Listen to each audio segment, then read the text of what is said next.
Hello, my fellow minor league nerds, and welcome to our newest franchise history episode. In this episode, I will cover a team that was requested by a YouTube viewer. This episode is about the Evansville Triplets, who played in the American Association from 1970 to 1984. The Triplets were an expansion team for the 1970 American Association season, along with the Wichita Arrows. The two brought the league, which was resurrected in 1969 after a 6-year absence, up to 8 teams. They played at Bosse Field, which was opened in 1915 and was the first municipally owned stadium in the history of organized baseball. It was built at the cost of $100,000, roughly just over $3.1 million today, by the Evansville School Board, and was named after the then mayor Benjamin Bosse, who helped design and implement construction of the park. The first team to play there were the Evansville River Rats of the Class B Central League. Of the stadium, league president Luis Hillbrenner said, "Evansville is blazing the trail out of minor league difficulties and showing the way to the baseball world. There is nothing else approaching it in the minor league world." It was intended to be an all-sports facility, with the covered grandstand and outfield fence being built of brick. A record crowd of 8,082 fans attended the first game played there on June 17, 1915, seeing the River Rats win 4-0. After the game, a crowd of 1,500 fans watched a wrestling match under improvised lighting. The River Rats would go on to win the Central League pennant that season, not returning in 1916. The Evansville Avas, also of the Central League, played there in 1916 and 1917. From 1919 to 1957, 6 different teams represented the city in the Illinois, Indiana, Iowa, or 3I League. They were another version of the Evansville Avas from 1919 to 1923, the Evansville Little Avas in 1924, the Evansville Pocketeers in 1925, the Evansville Hubs from 1926 to 1931, the Evansville Bees from 1938 to 1942, who shut down with the league for the duration of World War II, and finally the Evansville Braves from 1946 to 1947. The 3I League carried on for 4 more seasons without a team in southwest Indiana before folding following the 1961 season. Evansville would not see another professional team until the Evansville White Sox, or E-Sox, of the Double-A Southern League relocated to Bosse Field from Lynchburg, Virginia, before the start of the 1966 season. Fans did not come out to support the club, seeing the White Sox leave town after only 3 seasons, moving to Columbus, Georgia. After 2 more moves and 3 name changes, today the team is the Pensacola Blue Wahoos.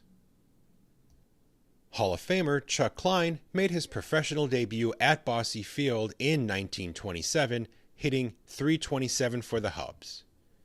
Another Hall of Famer, Hank Greenberg, played there in 1931 at 20 years of age, leading the league in doubles with 41, as well as putouts and assists in 126 games played. 20-year-old Warren Spahn played at Bosse Field in 1941, leading the 3I League in victories with 19 and a 1.83 ERA. With the expansion of the Triplets, Evansville was one of the smallest cities in Triple-A baseball, but its location in southwestern Indiana gave the team the potential to draw fans from Illinois and Kentucky as well, which is what led to the name Triplets, which was selected from 3,218 entries. They were given a very generous lease of $1 per year to play at Bosse Field. In their first season, they were affiliated with the Minnesota Twins, finishing last in the East Division with a 67-71 record, drawing a league-low 130,809. They finished last in the league in hitting, despite Jim Nettles finishing 5th in the league with a .317 batting average. First baseman Cotton Nash led the American Association with 33 home runs, the only home run title for an Evansville slugger, while teammate Eric Soderholm hit 15. Nash finished second in the league with 83 RBIs, one behind Richie Schneeblum of Wichita. They were no-hit on July 4th by Milt Wilcox of the Indianapolis Indians, falling 2-0 in a 7-inning contest. The Triplets scored the fewest runs in the league with 521, while also allowing the fewest at 537. Their pitching staff was led by Hal Hayden, who finished with 12 wins, also racking up 12 losses, and Garland Shiflett finished second in the American Association with a 2.33 ERA. The team's pitching staff also included Hall of Famer Bert Blyleven, who appeared in 8 games with 7 starts before being called up to Minnesota, making his MLB debut on June 5th, earning the Sporting News AL Rookie of the Year award. He had 63 strikeouts in 54 innings with the Triplets. In one start against the Oakland Oaks on May 15th, he pitched a 10-inning 4-hitter, striking out 17 while only walking 2, with the Triplets winning 1-0. The team's best offensive performance came on June 29th in Denver when they scored 13 runs against the Bears in the 3rd inning, winning the game 16-6. After the season, Minnesota pulled their affiliation. The Milwaukee Brewers came to town to act as the new parent club starting in 1971, staying for 3 seasons. They immediately won fans over by bringing in Del Crandall as manager. As a 19-year-old in 1949, Crandall had an amazing season for the Evansville Braves of the 3I League, hitting .351 with 8 home runs and 36 RBIs in 38 games before being called up to the Boston Braves, making his MLB debut on June 17th. He then went on to have an 18-year playing career in both Boston and Milwaukee for the Braves, as well as 1-year stints in San Francisco, Pittsburgh, and Cleveland. In 1969 and 1970, he managed the Albuquerque Dodgers of the Texas League. That season would be even worse for the Triplets as they once again finished in last place in the East, this time with a 60-78 record, seeing their attendance drop by almost 23,000 to 107,818. For the second year in a row, they were also last in hitting. The team ran into financial trouble when they had to borrow $7,000 from the league treasury to meet the July 15th payroll. Local bankers would not extend the team a corporate credit line because they did not view Triple-A baseball as a sound investment. Local restaurateur Carl Wallace launched a Save the Triplets movement, recruiting 24 civic-minded businessmen to purchase the club and place them on solid financial footing. Crandall returned to manage the Triplets in 1972, leading them to a 20-17 record before being promoted to manage the Brewers after Dave Bristol was fired on May 27th. He was replaced first by Al Widmar for 7 games and then by Mike Rourke. Under both men, the Triplets continued their winning ways, taking the East Division title with an 83-57 record. They would win the American Association pennant by sweeping fellow expansion franchise the Wichita Arrows in 3. They led the American Association in home runs, with Bob Hansen leading the league with 25, third baseman Bill McNulty hit 20, while catcher Dale Porter knocked out 13 in 88 games before being called up to Milwaukee. Outfielder Bob Coluccio led the team with a .300 batting average.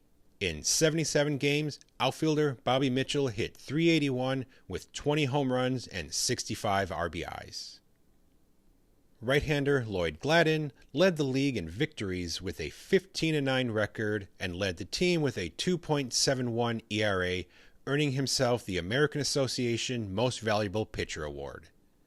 Jim Slatton finished with an 11-2 record and threw the team's first no-hitter on August 3rd, blanking Wichita 5-0. The next 2 seasons were very mediocre for the Triplets, as most of their best players were promoted to the parent club. They finished 66-70 in 1973 and 68-67 in 1974. Starting in 1974, they began a long affiliation with the Detroit Tigers that lasted the rest of their existence. In the first 3 seasons of their affiliation, they were led by former Major Leaguer Fred Hatfield. In 1975, he led them to a 77-59 record, winning the East Division by 5.5 games, and was named the American Association Manager of the Year. The team started off slow that season. Coming into the end of June, everything clicked, with them going 49-23 between June 22nd and their division-clinching win on August 27th. It included a 10-2 record against the Indianapolis Indians, the team they passed for the division title. They would win their second American Association title by defeating the Denver Bears 4-2 in the league championship series. Their offense was led by Bob Molinaro and Art James, who both hit .287. Gene Lamont played 49 games for the Triplets, hitting .308. Their surge to the top was assisted by 4 pitchers dubbed the Kitty Corps, who were called up from the Double-A Montgomery Rebels, helping propel them to the league championship. Southpaw reliever Eddie Glynn posted a 2.48 ERA in 7 appearances. Mark Lemongello went 7-4. Frank McCormick was a perfect 3-0 in his 3 starts with a 1.42 ERA, and Mark Fidrich was 4-1 in 6 starts with 4 complete games, a shutout, and a 1.58 ERA. He captivated fans at Bosse Field before doing so in the majors with the Tigers. He was a lovable flake off the field, dressing in cutoff jeans and a pajama top. On the mound, he talked to the ball and shook hands with fellow teammates who made excellent plays. The Triplets won the league championship in very dramatic fashion. During Game 6 at Bosse Field, light-hitting Jerry Manuel hit a solo home run in the 12th, winning the game 4-3. They went on to win what would be the last Junior World Series by downing the Tidewater Tides of the International League 4-1. The team was unable to continue their winning ways in 1976. They finished with the worst record of their existence when they went 55-81, barely drawing over 100,000 fans. One of the highlights was pitcher Ed Glenn throwing a 7-inning no-hitter against the Iowa Oaks. In 1977, several players who were on the 1975 championship team were back, including Jerry Manuel, Bob Molinaro, and Art James. Lance Parrish played his one and only season in Evansville that year. In 115 games, he hit .279 with 25 home runs and 90 RBIs, making his major league debut on September 5th. Hall of Famer Jack Morris made 20 starts for the team, going 6-7 with a .360 ERA in 135 innings before being called up to the Tigers, making his major league debut on July 26, replacing Mark Fidrich, who went on the disabled list. The Triplets finished in 3rd in the East Division with a 65-68 record. In 1978, the team was led for a second season by former major leaguer Les Moss, who would win the American Association Manager of the Year. He led the team to a 78-58 record, the second best in the league, but missed the postseason by a half game. They posted the lowest ERA in the league, with right-hander Kip Young going 11-3. Southpaw Sheldon Burnside led the league with 14 victories. 1979 saw Jim Leyland take the managerial reins after spending the previous 3 seasons with the Lakeland Tigers. His stay in Evansville would last for 3 seasons. He would be named the American Association Manager of the Year that season, leading the team to another 78-68 record, which was good enough to win the East Division title, finishing 5 games up on the Springfield Redbirds. In the league championship series, they would take down the Oklahoma City 89ers 4-2 for their third and final American Association championship. Their offense was led by switch-hitting Rick Peters, who led the team with a .320 batting average and 30 stolen bases. First baseman Joe Liss hit 16 home runs and 80 RBIs, while center fielder Dave Stegman hit .302, knocking in 60 and hitting 11 out of the park. Combined, the Triplets offense led the league in home runs. Their pitching staff led the league with the lowest ERA. Southpaw reliever John Martin had a very good season, going 7-1 with a 1.37 ERA. Kirk Gibson spent most of his second season of professional baseball in Evansville, playing 89 games for the Triplets before making his major league debut with the Tigers on September 8th. In the championship series, he went 14 for 28. 1980 saw another losing record as they finished with a 61-74 record, 13.5 games behind the eventual league champion Springfield Redbirds. Mark Fidrich was back in Evansville, appearing in 24 games for the Triplets, starting 18. He finished with a 6-7 record with a 3.92 ERA. He had left Evansville for Detroit in 1976 and had a spectacular rookie season in the Motor City. A knee operation and a sore arm followed, forcing him to return to the Triplets to try and regain his effectiveness. To put it plainly, his pitching was mediocre. In his final appearance that season, he threw a 7-inning shutout against Indianapolis in front of 5,781 fans. He was called up to Detroit, making 9 appearances, finishing 2-3 with a 5.68 ERA in 44 1/3 innings pitched. He wouldn't appear in the majors again. He was back in Evansville in 1981, appearing in 24 games, starting 9, going 6-3 with a 5.75 ERA in 83 innings. He would play 2 more seasons for the Pawtucket Red Sox before retiring following the 1983 season. 1981 would see the Triplets win their last division title in their final season, being led by Jim Leyland. He led them to a 73-63 record. The American Association expanded their playoffs that season, having the division winners play the runners-up in the opposite division. They would fall in 4 to the Denver Bears, who would go on to win the championship series, sweeping the Omaha Royals in 4. The team's top starting pitcher that season was Larry Paschnik, who led the league with a 2.89 ERA, going 9-10 in 165 innings pitched. He threw a no-hitter against the Iowa Oaks on August 19th, seeing the Triplets win 1-0. The team's offense was led by Tim Corcoran, who had a .298 batting average. Rick Leach started off the season hitting .409 with 5 doubles and 2 home runs and 16 RBIs in 13 games before being promoted to Detroit at the end of April. 1982 would see a last-place finish in the East Division, despite new manager Roy Matyka leading them to a 68-65 record. They finished last in hitting, despite the efforts of Howard Johnson, who hit .317 with 23 home runs in 98 games before being called up to Detroit, where he hit .316 in 54 games. There was another last-place finish in 1983 under the leadership of Gordon McKenzie, who led them to a 61-75 record.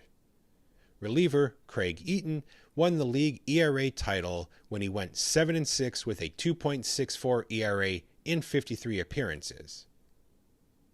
The offense was led by Bill Narodny, who hit .335, and Barbaro Garbe, who hit .321. 1984 would be the last season for the Triplets, seeing another losing season once again under Gordon McKenzie. The American Association played under a single table, with them finishing in 6th place with a 72-82 record. Their contributions to the Detroit Tigers were felt that season. They began the MLB season with a 35-5 record, going on to win their first World Series title since 1968, with many players on the championship team having spent time in Evansville. Attendance had always been an issue for the Triplets, who finished near or at the bottom 11 of their 15 seasons. With a population of only 130,000 and a charming but antiquated ballpark, it was unrealistic to expect them to provide competitive Triple-A attendance. In July 1984, they were sold to Larry Schmittou, owner of the Double-A Southern League Nashville Sounds, for $780,000. He brought them to Nashville, Tennessee, where they became the Triple-A Nashville Sounds starting in 1985. The Southern League wanted him to surrender the Double-A Sounds to the league, but he wanted to move them to Evansville so the city would not lose its baseball team. That plan would not come about due to the league blocking the move and the city of Evansville being unwilling to pay for needed upgrades to Bosse Field. Instead, Schmittou moved them to Huntsville, Alabama, where they became the Stars. Before the 2015 season, the Stars were moved to Biloxi, Mississippi, where they became today's Biloxi Shuckers. Evansville and Bosse Field would not see another professional baseball team until 1995, when the Lancaster Scouts of the Frontier League relocated there, becoming the Evansville Otters. Well, my fellow minor league nerds, that'll do it for this episode. As I mentioned at the beginning, this episode was requested by a YouTube viewer.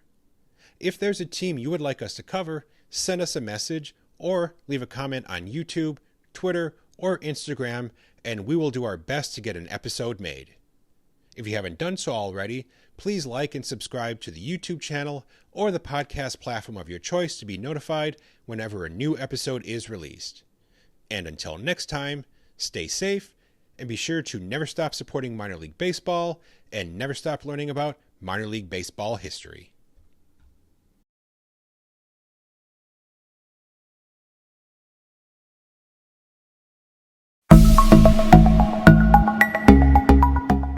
This podcast is part of the Curved Brim Media Network. Here are some of the other members of Curved Brim Media. Hi, this is Ed Rivera of the Data Chronicles. Join me as I interview people just like you and players, coaches, GMs on the path that led you to become a fan of the sport. I'm Paul Caputo, and on the Baseball by Design podcast, I talk to minor league baseball teams, designers, and other super interesting people about what these minor league baseball logos mean, and I talk a little bit about ice cream helmets. What's up, Bucketheads? I'm Anna DiTomaso, and each week on the Baseball Bucket List podcast, I speak with a different fan about their favorite baseball memories, what the game means to them, and what's left to check off on their baseball bucket list.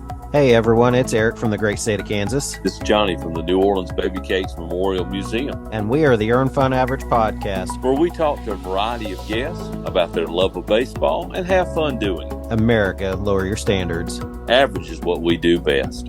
This is Patrick and Corey of BaseballMapper.com, and we have made an interactive map to help highlight all baseball teams from the majors down to collegiate summer leagues. We want to bring you closer to baseball, so get on the site and find a team near you today. Hey guys, this is Patrick Larson from the Minor League Baseball Hat History Series, and in every episode I go through the history of minor league teams through my personal collection of hats. You can find me on Twitter at PatLarson1. I hope you guys enjoy. Learn more about Curved Brim Media at curvedbrimmedia.com.